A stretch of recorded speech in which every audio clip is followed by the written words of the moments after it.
내 심장은 요동쳤다. 눈앞의 서류는 차갑고 그 위에 적힌 숫자는 나의 모든 것을 짓밟는 듯 했다. 10억 원, 동생의 수술비였다. 나는 낡은 원룸 침대에 앉아 떨리는 손으로 서류를 움켜쥐었다. 내 이름은 한지연. 20대 후반의 아나운서 지망생. 사람들은 나를 밝고 긍정적인 사람이라 불렀지만 내 삶은 언제나 절망의 연속이었다. 특히 나의 유일한 가족인 동생의 병은 나의 모든 것을 앗아갔다. 동생은 희귀병을 앓고 있었다. 매일 밤 동생의 고통스러운 신음소리는 나의 귀를 때렸고 나의 마음을 갈기갈기 찢어놓았다. 나는 동생을 살리기 위해 모든 것을 바쳤다. 나의 꿈도, 나의 미래도, 나의 모든 것을 포기했다. 하지만 동생의 병은 점점 더 악화되었고 수술비는 천문학적으로 불어났다. 나는 더 이상 아무것도 할 수 없었다. 나의 삶은 텅 비어 있었고 나의 마음은 공허했다. 그때였다. 나의 담당 주치의가 나에게 말했다. 지연 씨, 동생의 병을 치료할 수 있는 유일한 방법은 강민혁 총재의 도움이 필요합니다. 강민혁 H그룹의 총재, 사람들은 그를 강철 총재라 불렀다. 그는 냉철하고 잔인하며 그 어떤 감정도 느끼지 못하는 사람이라고 했다. 나는 그에게서 나의 모든 것을 잃었다. 나의 성공도, 나의 명성도, 나의 삶도 모두 그를 만나기 전에 무너져 내렸다. 나는 그를 만나기 전까지 내가 얼마나 외로운 사람인지 깨달았다. 나는 그를 만나고 나서야 비로소 나의 삶이 채워졌다. 나는 그를 사랑했다. 나의 모든 것을 걸고 그녀를 사랑했다. 나는 그의 집으로 향했다. 그의 집은 거대했고 화려했으며 그 어떤 온기도 느껴지지 않았다. 나는 그의 앞에서 무릎을 꿇었다. 나의 자존심도 나의 모든 것도 중요하지 않았다. 오직 동생의 생명만이 중요했다. 나는 그에게 말했다. 총재님, 제 동생을 살려주세요. 제가 총재님의 모든 것을 해드리겠습니다. 나의 목소리는 떨리고 있었다. 그는 나의 모습을 보며 왠지 모를 경멸스러운 미소를 지었다. 그는 내게 서류 한 장을 건넸다. 계약 결혼서. 나는 서류를 읽고 충격을 받았다. 그는 내게 동생의 수술비를 대가로 자신과 결혼해달라고 말했다. 나는 그의 제안을 거부하고 싶었다. 하지만 나는 그럴 수 없었다. 동생의 생명이 나의 손에 달려 있었으니까. 나는 그의 제안을 받아들였다. 나는 나의 모든 것을 버리고 나의 모든 것을 걸고 동생의 생명을 구하기 위해 나섰다. 나는 그날 밤 잠을 이루지 못했다. 내 머릿속은 온통 강민혁에 대한 생각으로 가득했다. 그의 차가운 눈빛, 그의 냉정한 미소, 그리고 그의 알 수 없는 호기심. 나는 그를 파멸시켜야 했다. 은지의 복수를 위해. 내가 가진 모든 것을 걸고 그를 파멸시켜야 했다. 나는 내가 이 복수를 성공할 수 있을지 알 수 없었다. 하지만 나는 멈출 수 없었다. 은지의 마지막 모습을 잊을 수 없었으니까. 내 삶은 두 개의 평행선처럼 흘러갔다. 낮에는 화려한 조명 아래 마이크를 잡고 수많은 사람들 앞에서 미소를 짓는 아나운서 한지연이었다. 대본에 맞춰 완벽한 발음과 억양으로 뉴스를 전달하고 시청자들에게 밝고 긍정적인 에너지를 선사했다. 사람들은 나를 국민 아나운서라 부르며 칭찬했지만 그들은 나의 가면 뒤에 숨겨진 진실을 알지 못했다. 나의 미소는 거짓이었고 나의 밝은 모습은 연기였다. 밤이 되면 나는 아나운서 한지연의 가면을 벗고 강민혁 총재의 계약 결혼 상대 한지연으로 돌아왔다. 그의 펜트하우스는 거대했고 화려했으며 그 어떤 온기도 느껴지지 않았다. 나는 그곳에 갇힌 채 나의 모든 것을 잃은 듯한 기분이었다. 나의 삶은 그의 손에 달려 있었고 나는 그의 명령에 복종하는 인형에 불과했다. 강민혁은 내게 아무것도 요구하지 않았다. 그는 나를 그저 자신의 집에 사는 낯선 사람으로만 생각했다. 그는 매일 아침 일찍 나갔다가 저녁 늦게 돌아왔다. 그의 옷차림은 늘 깔끔했고 그의 눈빛은 늘 단호했다. 나는 그가 어떤 사람인지 알 수 없었다. 그는 내게서 그의 모든 것을 숨기고 있었다. 나는 그의 비밀을 알고 싶었지만 나는 그에게 상처를 줄까 두려웠다. 그의 삶은 겉으로 보기에는 완벽했다. 최고급 차, 한강이 내려다 보이는 펜트하우스, 그리고 그의 모든 것을 채워줄 듯한 명품들. 하지만 나의 삶은 텅 비어 있었다. 나는 혼자 식사를 했고 혼자 잠을 잤다. 나의 옆에는 아무도 없었다. 친구도, 가족도, 사랑하는 사람도 없었다. 나는 돈으로 살 수 있는 모든 것을 가졌지만 단 하나도 나를 진정으로 채워주지 못했다. 강민혁은 사랑을 믿지 않았다. 그는 사랑은 계산적이고 가식적이고 그 어떤 것도 진실하지 않다고 생각했다. 그의 과거에 어떤 상처가 있었는지 나는 알 수 없었지만 그의 차가운 눈빛은 그 모든 것을 말해주고 있었다. 그는 내가 지금까지 만나왔던 모든 여자들을 떠올렸다. 그들은 그의 재력과 명성을 탐하는 계산적인 욕망으로 가득했다. 그들은 그를 사랑하는 것이 아니라 그의 돈을 사랑했다. 그는 그런 그들의 가식적인 모습에 진저리를 쳤다. 나는 나의 동생을 생각했다. 동생의 수술비는 천문학적으로 불어났고 나는 더 이상 아무것도 할 수 없었다. 동생의 생명은 강민혁의 손에 달려 있었다. 나는 동생을 살리기 위해 나의 모든 것을 포기했다. 나의 꿈도, 나의 미래도, 나의 모든 것을 포기했다. 나는 나의 삶이 이렇게 끝나는 것일까 두려웠다. 어느 날 밤, 나는 잠을 이루지 못했다. 텅 빈 펜트하우스는 나의 외로움을 더욱 도드라지게 했다. 나는 침대에 누워 천장을 바라보았다. 나의 삶은 이대로 끝나는 것일까? 나는 평생을 이렇게 혼자 살아야 하는 것일까?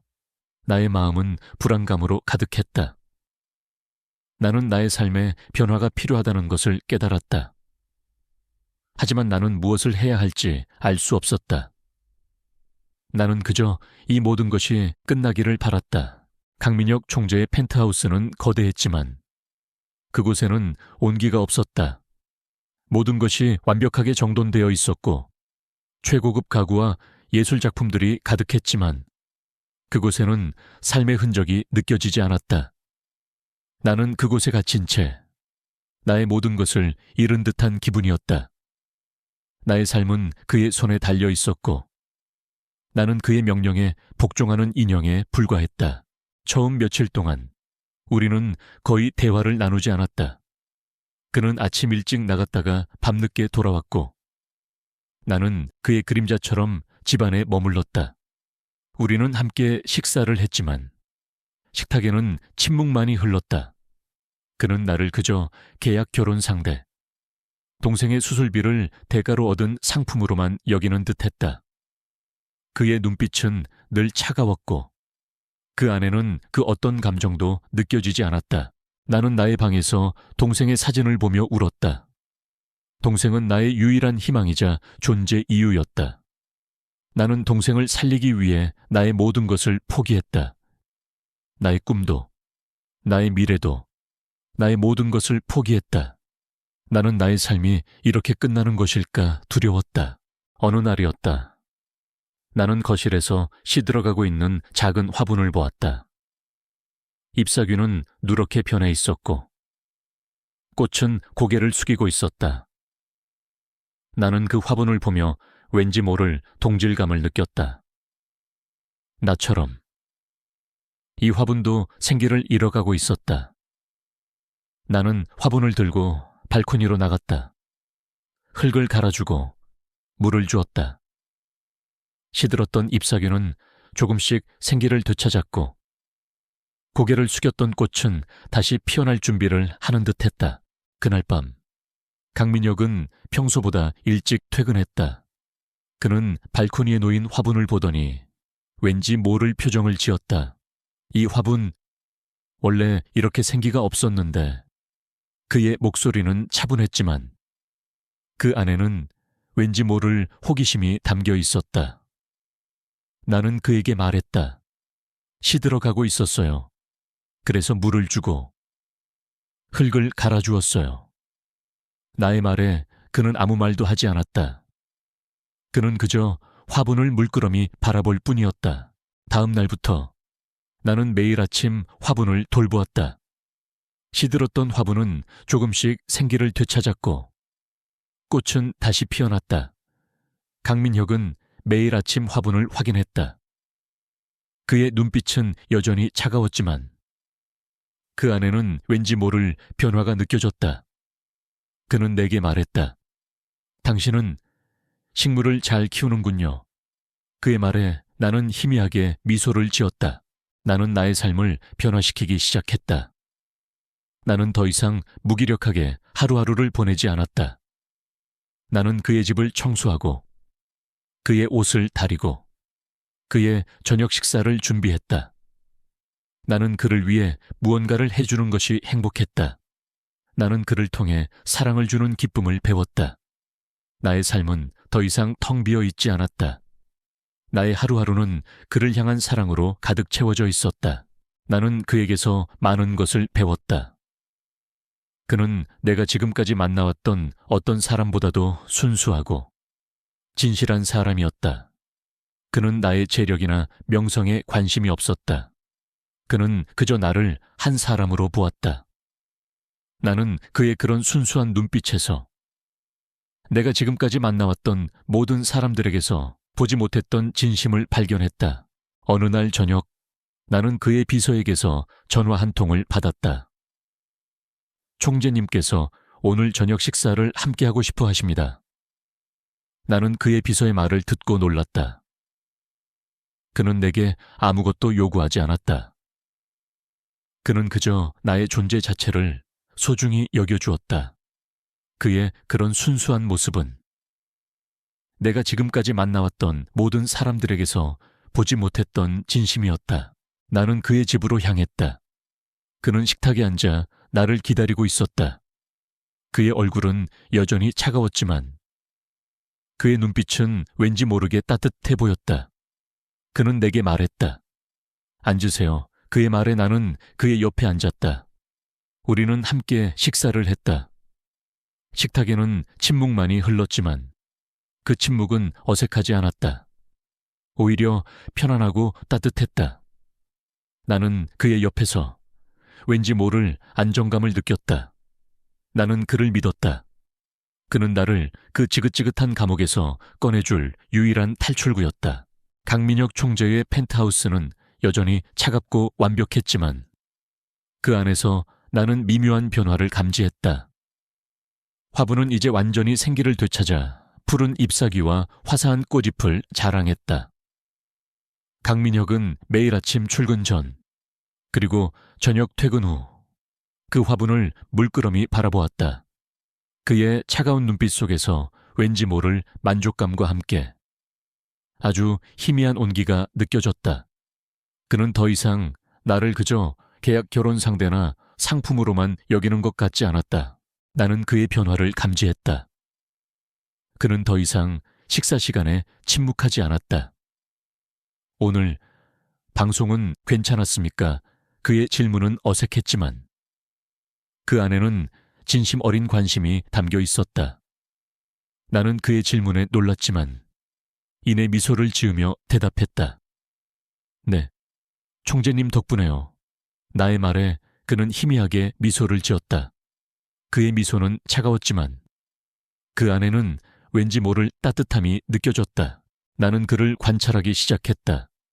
그는 겉으로는 냉철하고 완벽한 총재였지만 그 안에는 깊은 외로움과 공허함이 숨겨져 있었다. 그는 밤늦도록 혼자서 서재에 앉아 책을 읽었고 가끔씩 창밖을 멍하니 바라보곤 했다. 그의 눈빛은 왠지 모르게 슬퍼 보였다. 나는 그의 슬픔을 이해할 수 있었다. 나 또한 그처럼 외로웠으니까. 나는 그에게서 내가 지금까지 만나왔던 어떤 사람들에게서도 보지 못했던 진심을 발견했다. 그는 내게 아무것도 요구하지 않았다. 그는 그저 나의 존재 자체를 소중히 여겨주었다. 그는 나를 부잣집 도련님으로 보지 않았다. 그는 나를 그냥 한 사람으로 보았다. 나는 그의 그런 순수한 눈빛에서 내가 지금까지 만나왔던 모든 사람들에게서 보지 못했던 진심을 발견했다. 어느 날이었다. 동생의 병원비가 다시 부족해졌다. 나는 강민혁에게 말해야 할까 망설였다. 그는 나의 계약 결혼 상대였고 동생의 수술비를 대가로 나를 데려왔으니까. 나는 그에게 말하는 것이 두려웠다. 그가 나를 금광 캐는 사람으로 다시 볼까봐. 그가 나를 경멸할까봐. 하지만 나는 동생을 포기할 수 없었다. 나는 용기를 내어 강민혁에게 다가갔다. 그는 서재에 앉아 책을 읽고 있었다. 나는 그의 옆에 서서 떨리는 목소리로 말했다. 총재님, 동생의 병원비가 다시 부족합니다. 나의 말에 그는 책에서 시선을 떼고 나를 바라보았다. 그의 눈빛은 여전히 차가웠지만 그 안에는 왠지 모를 걱정이 담겨 있었다. 그는 내게 말했다. 얼마나 필요합니까? 그의 목소리는 차분했지만 그 안에는 왠지 모를 따뜻함이 느껴졌다. 나는 그의 따뜻한 말 한마디에 눈물이 쏟아져 내렸다. 나는 그에게서 나의 동생을 위한 희망을 보았다. 나는 그에게서 나의 삶을 위한 희망을 보았다. 그는 나의 눈물을 닦아주며 말했다. 울지 마세요. 당신의 동생은 나의 동생이기도 합니다. 내가 당신의 동생을 살려줄 겁니다. 그의 말은 내게 큰 위로가 되었다. 그는 나의 손을 잡고 나의 눈을 똑바로 바라보며 말했다. 당신은 내게 아무것도 해줄 필요 없어요. 당신은 그저 나의 옆에 있어주면 됩니다. 당신이 나의 옆에 있어준다는 것만으로도 나는 충분히 행복합니다. 그의 말에 나는 눈물을 흘렸다. 그의 진심이 내게 전해져 왔다. 나는 그날 밤 잠을 이루지 못했다. 내 옆에는 강민혁이 있었다. 그의 숨소리가 나의 귀를 간지럽혔다. 그의 곁에서 잠을 자는 것은 내 인생에서 가장 평화로운 순간이었다. 나는 그에게서 왠지 모를 안정감을 느꼈다. 나는 그를 믿었다. 그는 나를 그 지긋지긋한 감옥에서 꺼내줄 유일한 탈출구였다. 나는 그를 통해 내 삶의 의미를 다시 찾기 시작했다. 강민혁 총재의 펜트하우스에서 나의 삶은 조금씩 변화하고 있었다. 화분은 이제 완전히 생기를 되찾아 푸른 잎사귀와 화사한 꽃잎을 자랑했고 강민혁은 매일 아침 출근 전과 저녁 퇴근 후 그 화분을 물끄러미 바라보았다. 그의 차가운 눈빛 속에서 왠지 모를 만족감과 함께 아주 희미한 온기가 느껴졌다. 그는 더 이상 나를 그저 계약 결혼 상대나 상품으로만 여기는 것 같지 않았다. 나는 그의 변화를 감지했다. 그는 더 이상 식사 시간에 침묵하지 않았다. 오늘 방송은 괜찮았습니까? 그의 질문은 어색했지만 그 안에는 진심 어린 관심이 담겨 있었다. 나는 그의 질문에 놀랐지만 이내 미소를 지으며 대답했다.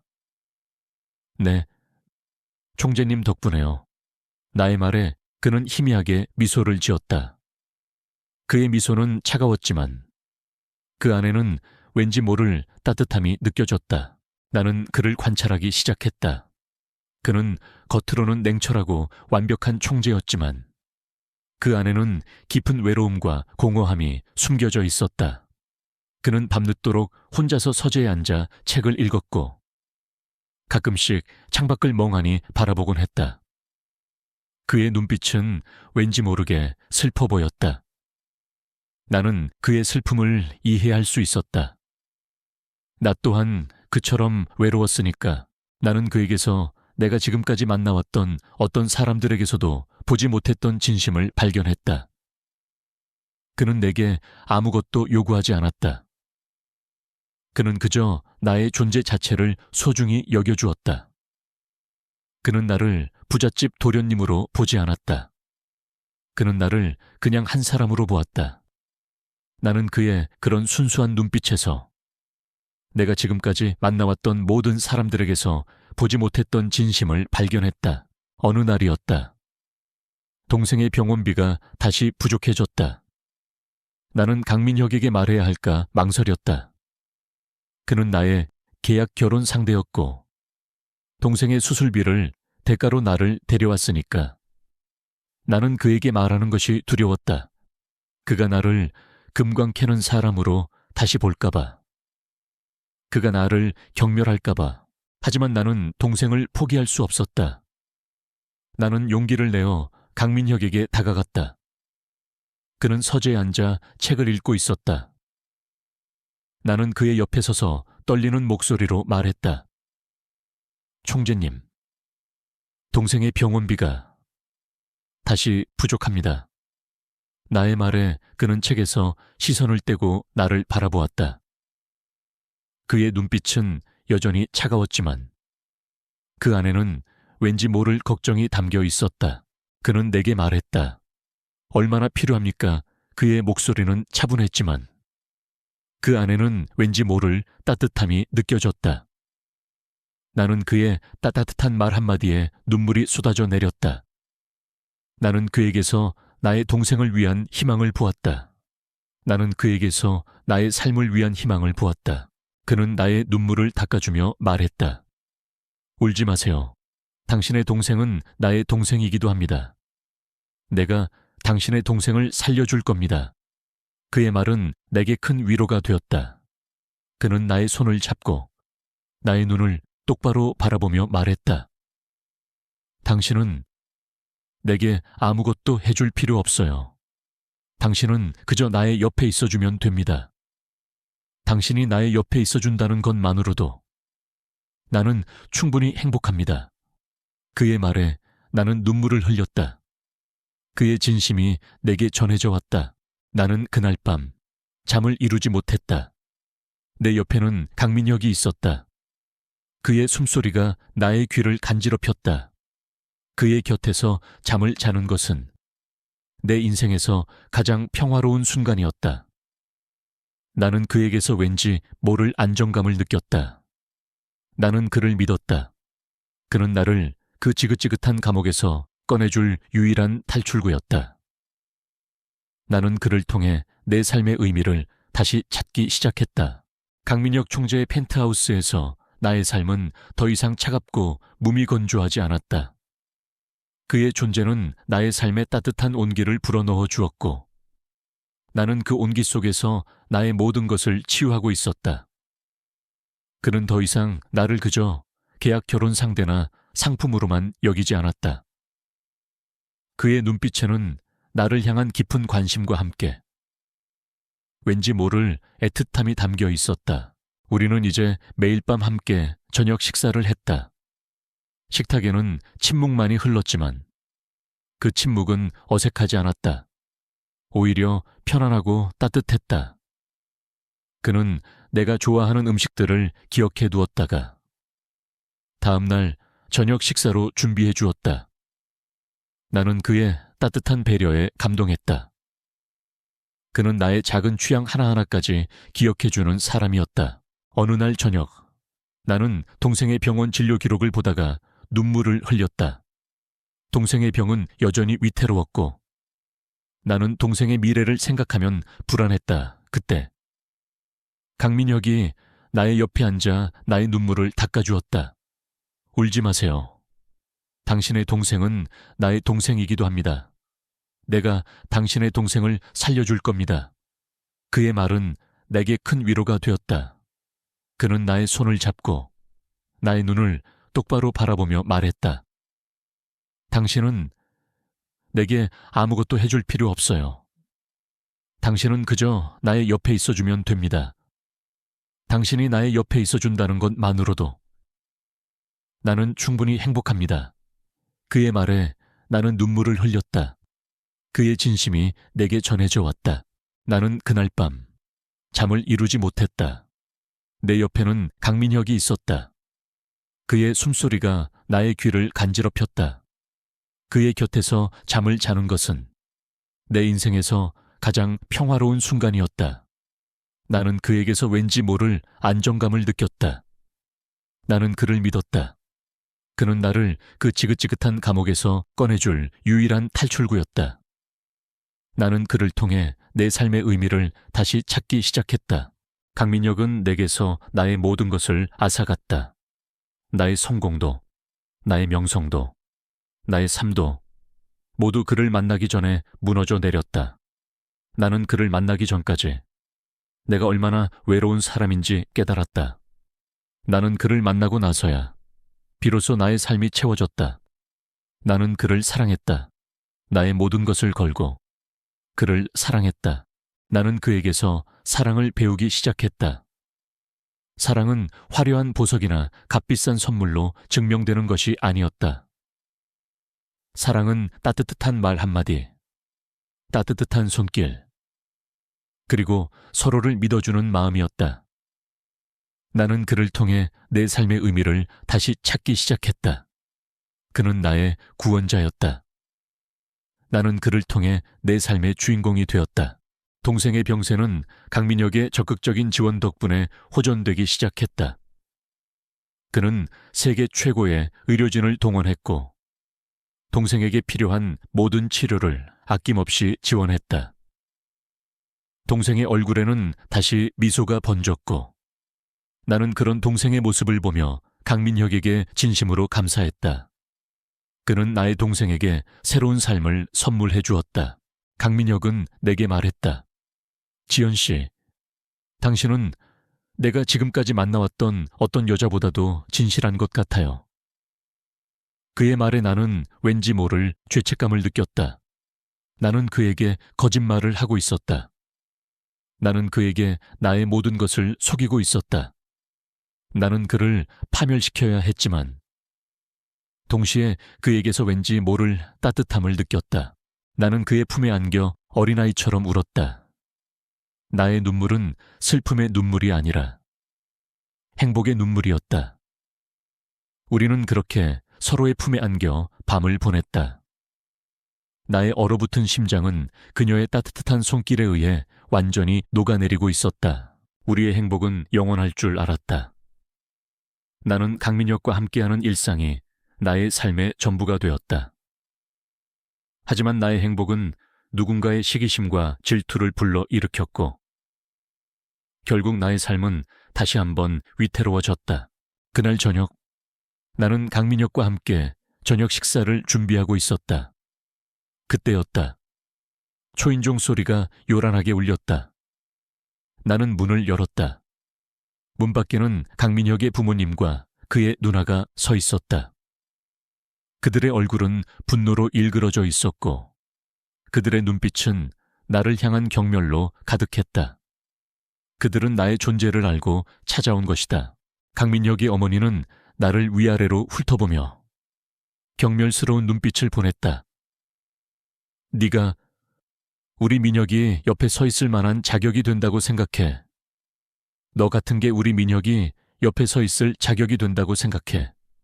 어머니의 말은 칼날 같았다. 그녀는 나에게 상처를 주려 했다. 나는 그녀의 말에 상처받은 듯 고개를 숙이며 눈물을 흘렸다. 나는 그녀의 말에 반박할 수 없었다. 나는 그녀의 말처럼 부족한 사람이었으니까.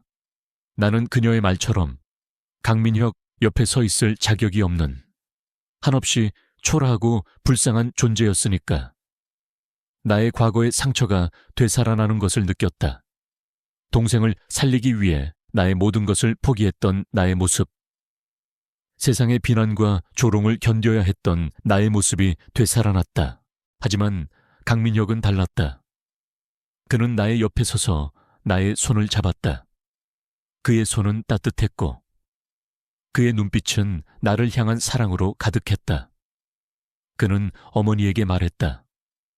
어머니, 지금 무슨 말씀이세요? 그녀는 제가 사랑하는 사람입니다. 어머니께서 그녀를 존중해 주시지 않는다면 나는 강민혁의 말을 듣고 충격을 받았다. 그는 나를 위해 자신의 어머니와 싸우고 있었다. 그때였다. 강민혁의 누나가 나를 향해 비웃었다. 네가 감히, 네가 지금 우리 민혁이 옆에 서서.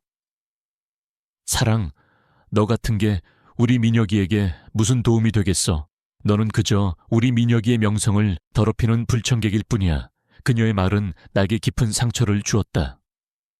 나는 그녀의 말에 상처받은 듯 고개를 숙이며 눈물을 흘렸다.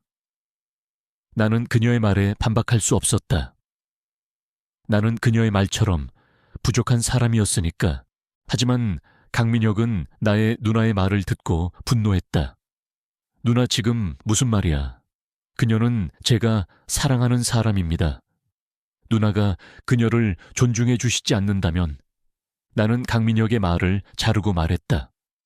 누나, 저는 그녀와 함께하고 싶습니다. 그녀는 제가 사랑하는 사람입니다. 누나가 그녀를 인정해 주시지 않는다면 저는 누나를 볼 수 없습니다. 나의 말에 누나는 충격에 휩싸였다. 그날 저녁, 우리는 함께 저녁을 먹고 함께 영화를 보았다. 그는 내가 좋아하는 영화를 기억해 두었다가 주말이 되면 함께 보러 가자고 말했다. 나는 그가 나의 작은 취향 하나하나까지 기억해 준다는 사실에 감동했다. 그는 내가 지금까지 만나왔던 어떤 사람보다도 나를 잘 이해해 주었고 나를 소중히 여겨주었다. 하지만 나의 마음속에는 여전히 불안감이 남아 있었다. 나는 그가 내게 솔직하지 않다고 생각했다. 그는 왜 집이 없는가? 그녀는 왜 그 모든 고통을 혼자서 감당해야 했는가? 나는 그녀에게 조심스럽게 물었다. 지연 씨, 왜 집이 없어요? 나의 질문에 그녀는 희미하게 미소를 지으며 말했다. 저는 혼자 살았어요. 가족들은 저를 버렸어요. 제가 잘못한 게 없는, 그냥 혼자라는 이유로요. 그녀의 목소리는 떨리고 있었다. 나는 그녀의 고통을 짐작할 수 있었다. 그녀는 나처럼 가족에게서 상처받고 그녀에게서 벗어나고 싶었던 것이다. 나는 그녀에게 말했다. 이제 괜찮아요. 당신은 더 이상 혼자가 아니에요. 내가 당신의 곁에 있을게요. 나의 말에 그녀는 눈물을 글썽였다. 그녀는 나의 품에 안겨 어린아이처럼 울었다. 나는 그녀의 어깨를 조용히 토닥여 주었다. 그녀의 슬픔이 나의 마음에 고스란히 전해져 왔다. 나는 그녀에게서 사랑을 배우기 시작했다. 나의 어머니와 누나의 비난은 칼날처럼 나의 마음을 꿰뚫었다. 나는 지연 씨의 손을 잡은 채 아무 말도 하지 못했다. 그녀의 손은 차갑게 떨리고 있었다. 그녀는 나의 가족의 시선이 두려웠을 것이다. 나는 그녀에게 상처를 주고 싶지 않았다. 나는 그녀를 지키고 싶었다. 강민혁은 나의 옆에 서서 나의 손을 잡았다. 그의 손은 따뜻했고 그의 눈빛은 나를 향한 사랑으로 가득했다. 그는 어머니에게 말했다. 어머니, 지금 무슨 말씀이세요? 그녀는 제가 사랑하는 사람입니다. 어머니께서 그녀를 존중해 주시지 않는다면 나는 강민혁의 말을 듣고 충격을 받았다. 그는 나를 위해 자신의 어머니와 싸우고 있었다. 그때였다. 강민혁의 누나가 나를 향해 비웃었다. 네가 감히, 네가 지금 우리 민혁이 옆에 서서. 사랑, 너 같은 게 우리 민혁이에게 무슨 도움이 되겠어? 너는 그저 우리 민혁이의 명성을 더럽히는 불청객일 뿐이야. 그녀의 말은 내게 깊은 상처를 주었다. 나는 그녀의 말에 상처받은 듯 고개를 숙이며 눈물을 흘렸다. 나는 그녀의 말에 반박할 수 없었다. 나는 그녀의 말처럼 부족한 사람이었으니까. 하지만 강민혁은 나의 누나의 말을 듣고 분노했다. 누나 지금 무슨 말이야? 그녀는 제가 사랑하는 사람입니다. 누나가 그녀를 존중해 주시지 않는다면 나는 강민혁의 말을 자르고 말했다. 누나, 저는 그녀와 함께하고 싶습니다. 그녀는 제가 사랑하는 사람입니다. 누나가 그녀를 인정해 주시지 않는다면 저는 누나를 볼 수 없습니다. 나의 말에 누나는 충격에 휩싸였다. 강민혁은 더 이상 망설이지 않았다. 그는 나의 손을 꽉 잡고 그의 가족들을 향해 단호하게 말했다. 저는 한지연 씨를 사랑합니다. 그리고 저는 그녀와 결혼할 겁니다. 저의 사랑은 돈이나 명성으로 살 수 있는 것이 아닙니다. 그녀는 저에게 가장 소중한 사람입니다. 당신들이 그녀를 인정해 주지 않더라도 저는 그녀와 함께할 겁니다. 그의 목소리는 차분했지만 그 안에는 강철 같은 단호함이 느껴졌다. 그의 가족들은 그의 단호한 태도에 아무 말도 하지 못했다. 그들은 그의 앞에서 한없이 작아졌다. 그날 밤 강민혁은 언론과의 인터뷰를 통해 우리의 관계를 공식적으로 발표했다. 그는 나의 손을 잡고 세상 사람들 앞에서 나의 존재를 당당하게 드러냈다. 저는 한지연 씨를 사랑합니다. 그녀는 저에게 진정한 사랑과 삶의 가치를 가르쳐준 사람입니다. 저는 그녀와 함께할 겁니다. 그리고 그녀를 지키기 위해 모든 것을 걸겠습니다. 그의 말은 세상에 큰 파장을 불러일으켰다. 사람들은 그의 용기와 진심에 감동했고 우리의 사랑을 응원하기 시작했다. 나의 가족 또한 강민혁의 행동에 놀랐다. 나의 어머니는 내게 전화를 걸어 말했다. 지연아, 너 정말 행복하니? 네가 행복하다면 나는 괜찮다. 어머니의 목소리에는 왠지 모를 슬픔이 섞여 있었지만 그 안에는 나를 향한 진심이 담겨 있었다. 나는 어머니의 말에 눈물을 흘렸다. 나는 어머니의 사랑을 갈망했지만 어머니는 나의 성공만을 사랑했다. 하지만 이제는 아니었다. 어머니는 나의 행복을 찾았다. 나는 강민혁의 품에 안겨 어린아이처럼 울었다. 나의 눈물은 슬픔의 눈물이 아니라 행복의 눈물이었다. 우리는 그렇게 서로의 품에 안겨 밤을 보냈다. 나의 얼어붙은 심장은 그의 따뜻한 손길에 의해 완전히 녹아내리고 있었다. 나는 더 이상 혼자가 아니었다. 나의 옆에는 언제나 나를 사랑해주는 강민혁이 있었다. 강민혁의 단호한 선언은 세상에 큰 파장을 불러일으켰다. 사람들은 처음에는 놀랐지만 그의 진심과 용기에 감동하기 시작했다. 언론은 우리의 사랑 이야기를 연일 보도했고 나는 더 이상 숨거나 도망치지 않아도 되었다. 나의 삶은 강민혁의 손을 잡고 세상 앞에 당당히 드러났다. 강민혁의 가족은 처음에는 여전히 나를 탐탁지 않게 여겼다. 특히 그의 어머니는 나를 돈을 노리고 접근한 천박한 여자로 몰아세웠다. 하지만 강민혁은 단호했다. 그는 어머니에게 말했다. 어머니, 지연 씨는 제가 사랑하는 사람입니다. 어머니께서 그녀를 인정해 주시지 않더라도 저는 그녀와 함께할 겁니다. 그의 말에 어머니는 더 이상 반대하지 못하셨다. 그의 사랑은 그 어떤 반대도 꺾을 수 없었다. 나의 가족 또한 강민혁의 행동에 놀랐다. 나의 어머니는 내게 전화를 걸어 말했다. 지연아, 너 정말 행복하니? 네가 행복하다면 나는 괜찮다. 어머니의 목소리에는 왠지 모를 슬픔이 섞여 있었지만 그 안에는 나를 향한 진심이 담겨 있었다. 나는 어머니의 말에 눈물을 흘렸다. 나는 어머니의 사랑을 갈망했지만 어머니는 나의 성공만을 사랑했다. 하지만 이제는 아니었다. 어머니는 강민혁을 통해 나의 행복을 찾았다. 강민혁은 나의 동생에게 필요한 모든 치료를 아낌없이 지원했다. 세계 최고의 의료진이 동생의 병을 치료하기 위해 나섰고, 동생은 기적적으로 회복되기 시작했다. 동생의 얼굴에는 다시 미소가 번졌고, 나는 그런 동생의 모습을 보며 강민혁에게 진심으로 감사했다. 그는 나의 동생에게 새로운 삶을 선물해 주었다.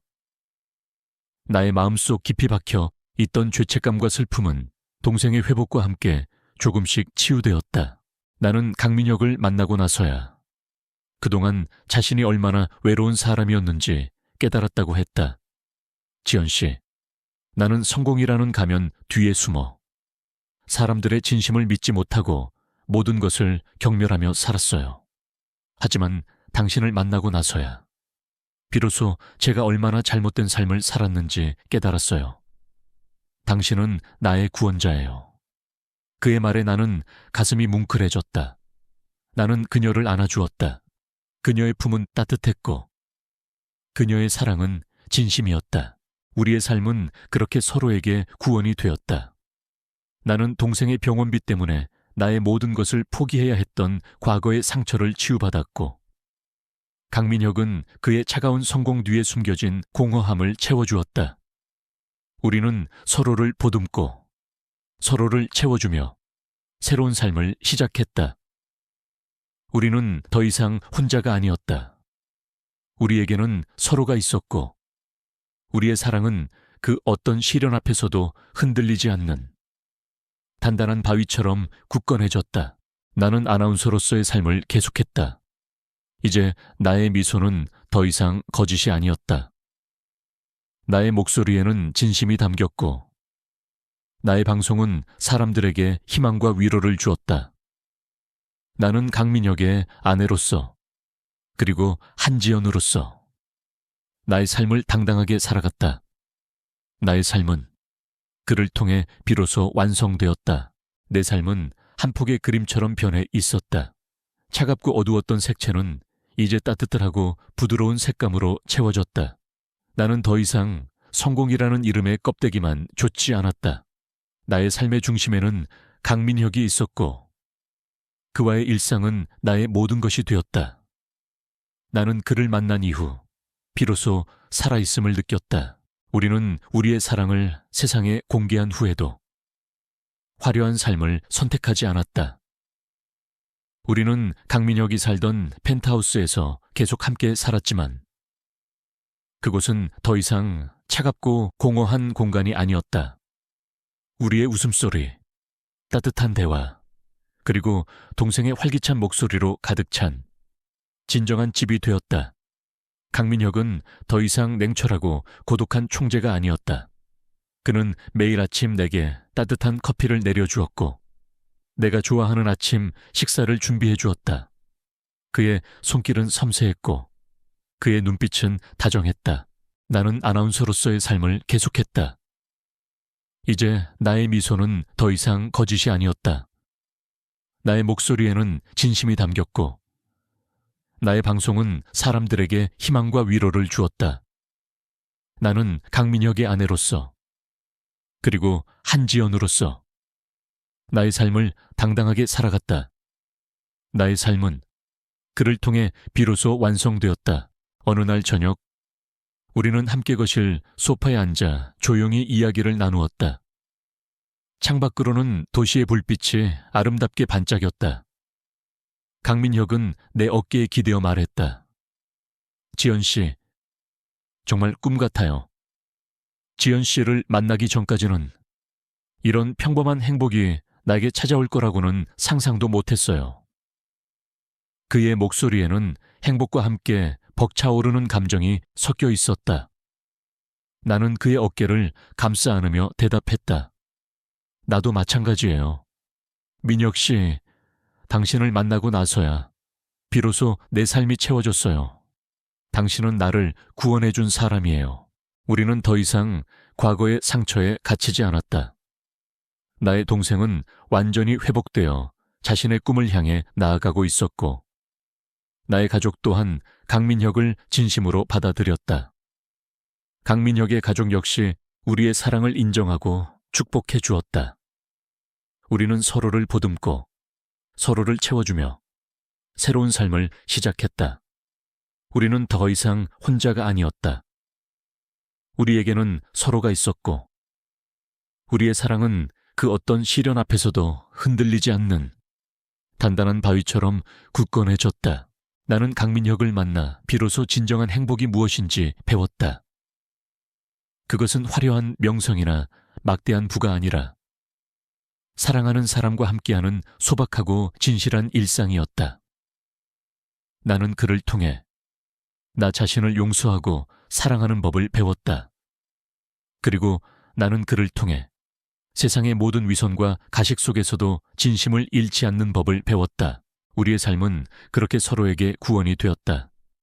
나는 동생의 병원비 때문에 나의 모든 것을 포기해야 했던 과거의 상처를 치유받았고, 강민혁은 그의 차가운 성공 뒤에 숨겨진 공허함을 채워주었다. 우리는 서로를 보듬고 서로를 채워주며 새로운 삶을 시작했다. 우리의 사랑은 영원히 계속될 것이다.